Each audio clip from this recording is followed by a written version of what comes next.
When this game finally drops, most people are going straight to Vice City. Fastest car they can find, hit the gas, head for the neon.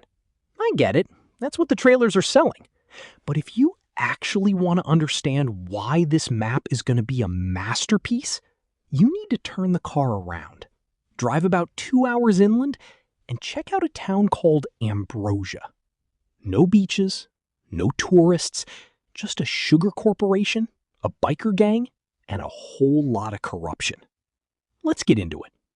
Now, Rockstar doesn't build filler towns. A lot of open-world games give you this massive map that's really just empty roads and copy-pasted gas stations. Rockstar doesn't play that way. If they want Vice City to feel like a real functioning city, it needs an unglamorous industrial backend keeping it alive. Every big metropolis needs power, food, and a blue-collar engine running quietly in the background. Ambrosia looks like it's that engine, and it's what makes Leonida feel like an actual state instead of a theme park. So where exactly is Ambrosia? It's landlocked, sitting on the southwestern bank of Lake Leonida. No ocean breeze, no palm trees, just flat agricultural land as far as you can see. Rockstar's own promo material calls it the industrial and agricultural core of the state. And the real-world inspiration is pretty clearly Clewiston, Florida, a literal company town where a sugar corporation runs the economy, the land, and basically the politics too. Rockstar isn't guessing what a farm town looks like here. They're pulling from a place with a real, messy history of corporate control and environmental fights. That context matters because it tells you exactly what kind of story they're setting up. That brings us to the biggest landmark in Ambrosia, the Allied Crystal Sugar Refinery. It's the largest employer in town, and if you look closely at the official screenshots, there's a genuinely unsettling detail. Local election yard signs with the Allied Crystal logo printed right next to the candidate's name. The slogan plastered everywhere, "The sweet lifeblood of Ambrosia." They're not even hiding it. A private company is funding the local election.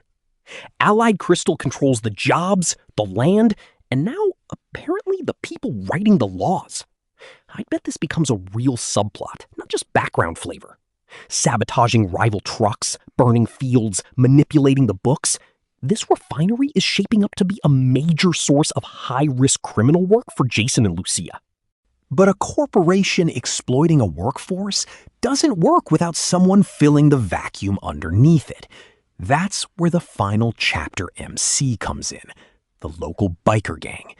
Patches in the trailer are dated back to 1982, so these guys have allegedly been running Ambrosia for over 40 years in game lore. Rockstar's own line is that while Allied Crystal provides the jobs, the biker gang provides almost everything else. Read between the lines.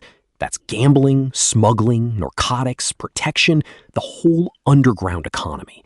Workers get chewed up by the corporation during the day and spend their paychecks with the bikers at night. Stylistically, this feels like a spiritual successor to the Lost MC from GTA 4 and 5, but with... Here's the comparison I keep coming back to. Annesburg from Red Dead Redemption 2. A miserable coal town where the company owned the housing, the stores, even the guards. Ambrosia feels like GTA 6's version of that, except it's sugar instead of coal, and it's the 2020s instead of the 1900s.